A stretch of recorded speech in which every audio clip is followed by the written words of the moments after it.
Hey guys, welcome back to How the Light Gets In, and oh boy do we have a lot to talk about today. Also still freezing in my office, so I apologize if I start shaking. So today we're going to talk about getting comfortable with being uncomfortable, which is one of my favorite things to talk about in therapy and all of my clients' least favorite things to talk about in therapy. So I mentioned in my very first video that about a year ago I had gone hiking in the mountains. And if that's not something you've ever done, let me explain to you what that's like. So it's not like you just go up for a bunch of miles. You go up and you go down and you go up and you go down, and it's a lot of this for a long time. So when you're going up, it sucks because it's really hard and your legs burn and you're at a high elevation so you can't breathe, and you just keep looking to the next flat place and thinking, okay, I'm just gonna get there and then I can rest and it'll all be okay. And then you start to get hopeful about the part where you go down because you're like, well, that will be easier. No, it's not. It's not at all. It is easier, that's true. However, it also hurts super bad because the human knee is not designed to support your weight in that direction. So just to clarify, when you're hiking in the mountains, this is hard and terrible, and this is hard and painful. So you just do hard, terrible, hard, painful, hard, terrible, hard, painful, high, terrible, until you get wherever you're going. And then you do it in reverse. You understand why I like it so much? It's super fun. And that's kind of a lot of what therapy is like when you're working through difficult things and want things to be better. It's gonna be hard and terrible, and then it's gonna be painful and terrible, and then eventually you get where you're going. And that's a really hard thing for a lot of people to hang in there with.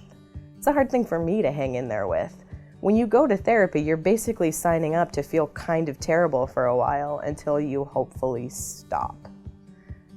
That's a lot to ask of a person, and I know that. The thing is, though, we have to. I think a lot of people think that therapy is going to make them feel better. And I don't mean in a broad sense. I mean they think they're going to come and sit in my office for an hour and leave feeling better than they came in. And probably they won't. Because it's not my job, really, to make you feel sunshiny and good, or to stitch you back together, or to make things okay for you. My job is to push you. And my job is to show you all the things that you're avoiding. And so most of the time, if you're coming to see me for therapy, you're gonna leave feeling worse than when you came in. I actually have a client who ends every session with me by saying, I hate you, I'll see you next week. And he keeps coming back, which I honestly can't believe.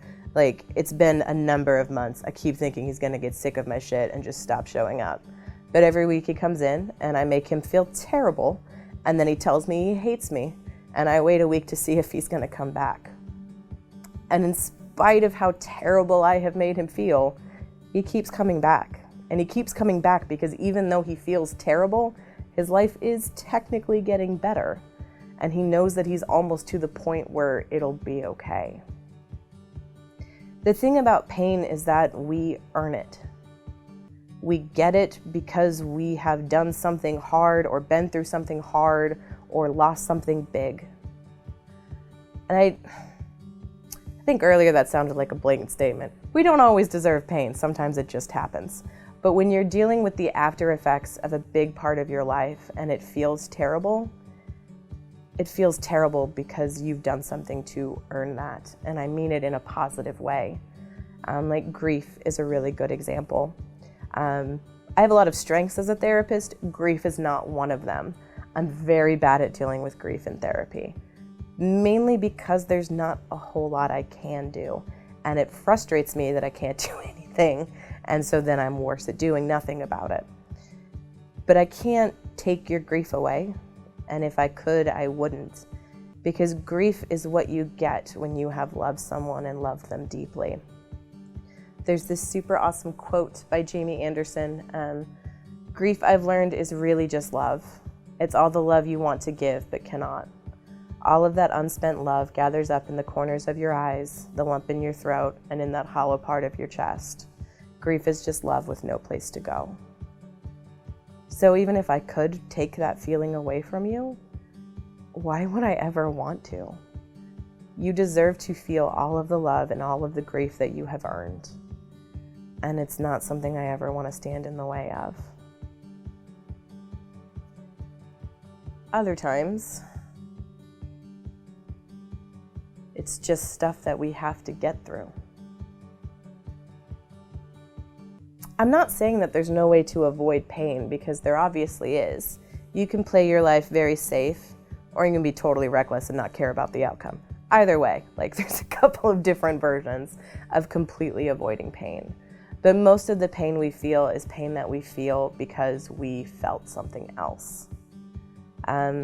Years and years ago, when I was still working in the outer counties, one of my clients completed suicide. I didn't know she was suicidal. We had talked about it months before. She had a good action plan in place, and she chose not to use it. So when I found out, I left the office for the day, and the next day, and the day after that, because I was not in a position to do my job.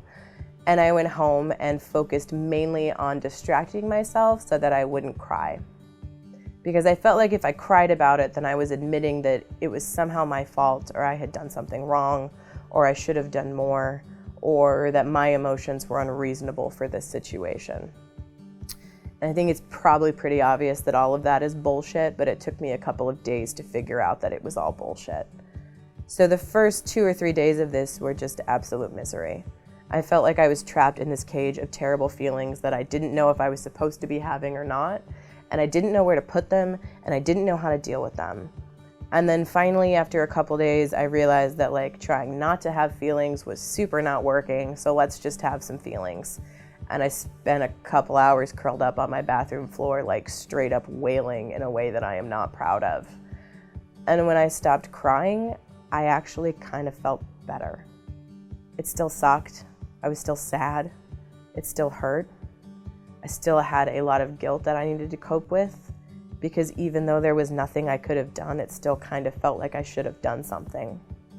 But the worst thing I did for myself in the aftermath of all that was trying to pretend like I wasn't having really strong feelings about something I was having really strong feelings about.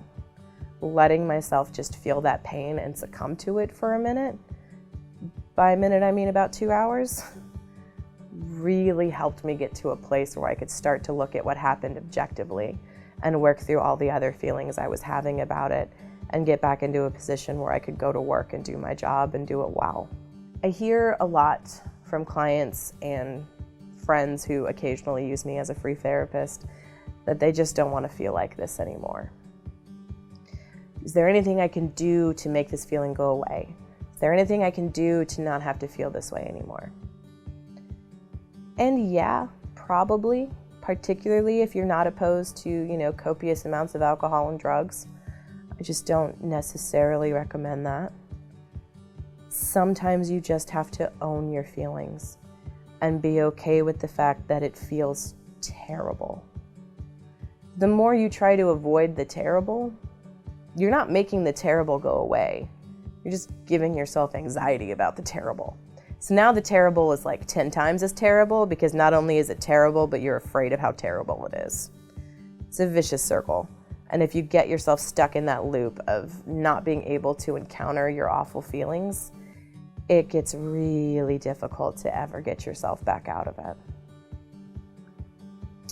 The problem really when it comes to dealing with being uncomfortable and dealing with pain and working through really hard feelings is that the human brain is maybe the laziest organ in the world. And it's not its fault. The thing is that, thousands of years ago, being uncomfortable was basically the same as dying. There weren't that many ways to deal with stuff. If you were comfortable, then that meant you were full, you had slept, and you had a safe place to be.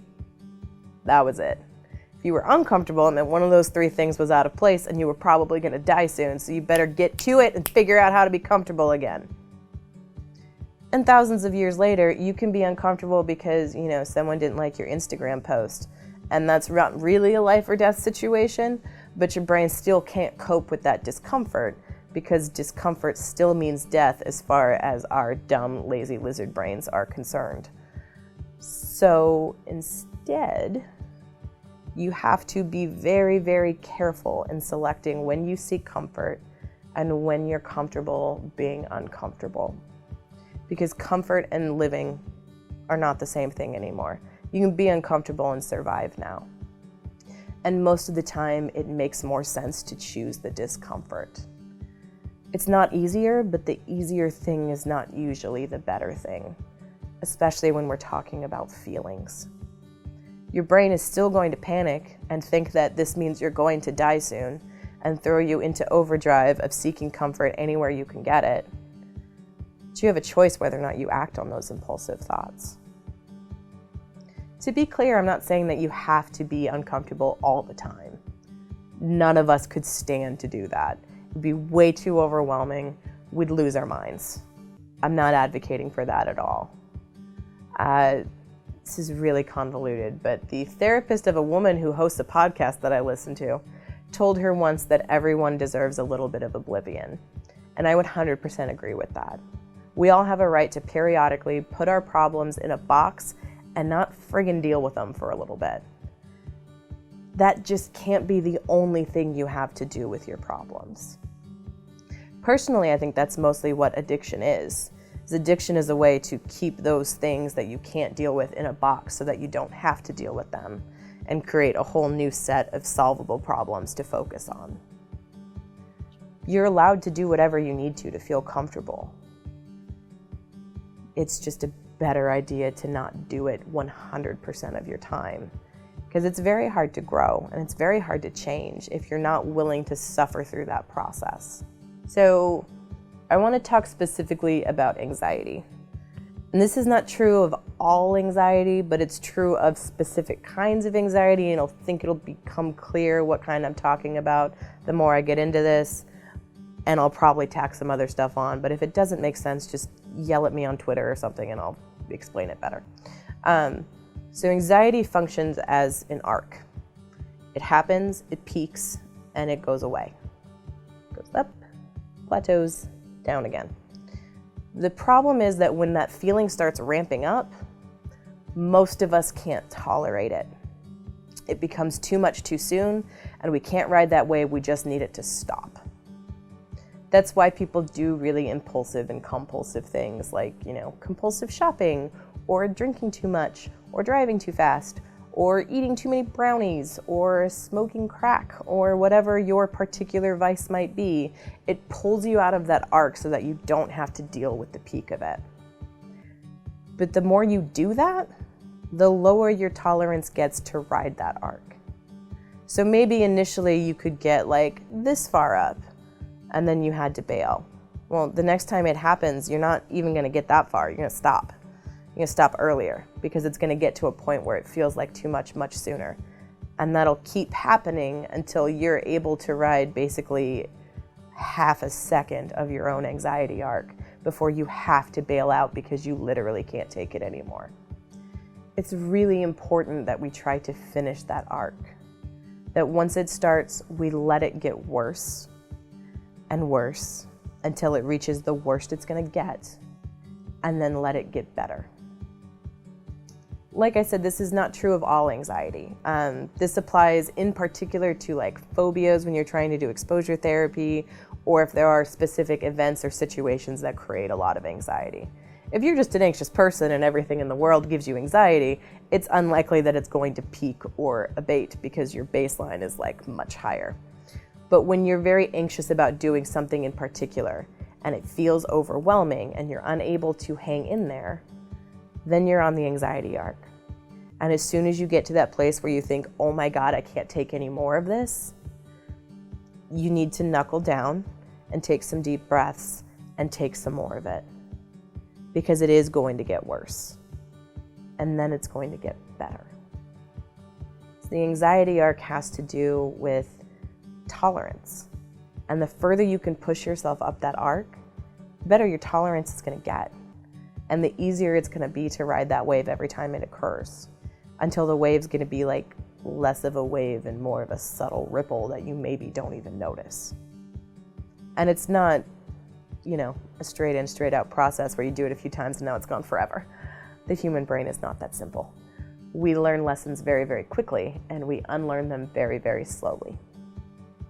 Be patient with this process, but be very thoughtful about how you engage your own anxiety arc, because you can make your problem worse by trying to ignore it. If you own it and you work on it and you just kind of agree to sign up to be uncomfortable and maybe even kind of miserable from time to time, you have a much better chance of getting yourself to a point where anxiety is less anxiety provoking. Because anxiety can kind of cause this positive feedback loop for us. We're anxious about something and we don't like being anxious, so we start getting anxious about how we're going to get anxious later, and that makes us more anxious about how anxious we're going to be later, and then we're even more anxious about how anxious we're going to be later, and it just keeps going and going and going and snowballing until it's completely out of control and we feel like it's going to crush us. Anxiety is really kind of a pain in the ass, if we're just being honest about stuff today, which I guess we are. But it's a workable pain in the ass, as long as you're willing to tolerate a certain amount of discomfort and ride that wave when it occurs. I was looking at Twitter the other day, and someone that I follow on Twitter tweeted something. How many times am I going to use that word today? Let's find out. Tweeted something that was so incredibly good that I wound up messaging them to see if I could use it in this video. And they're awesome, so they said yes. So you should follow them too. It's at brain_BPD. And they had tweeted, "On one hand, I still cry a lot every day. On the other hand, I have gotten very good at doing things while crying. It's something I didn't consider, that I could get better at dealing with the feelings without feeling better." Honestly, this whole video was built around that tweet that I saw the other day, because I thought it so perfectly captured what I had been trying to explain to people for so long. You can get better at dealing with things, and you can get better at solving your problems, and you can get better at fixing the things in your life that are broken. And it's not necessarily going to make you feel better. Not right away, at least. And that's okay. That's just kind of how it goes sometimes. And if you can be patient with that process, and you can tolerate the discomfort of that process, you will take yourself so much further than you think is possible. Take a deep breath, get your self-care game on lock, and get ready for it. It's okay to feel terrible. Sometimes feeling terrible is just a gateway to get to a much, much, much better place. Thanks for watching today, guys. If you have questions or if you have comments or I've said something stupid, please feel free to reach out. My email, Twitter, and the comments of this video are all available, and I check them regularly. Please like and subscribe and tell your friends, because I keep making these and it would be nice if people would watch them. See you next time.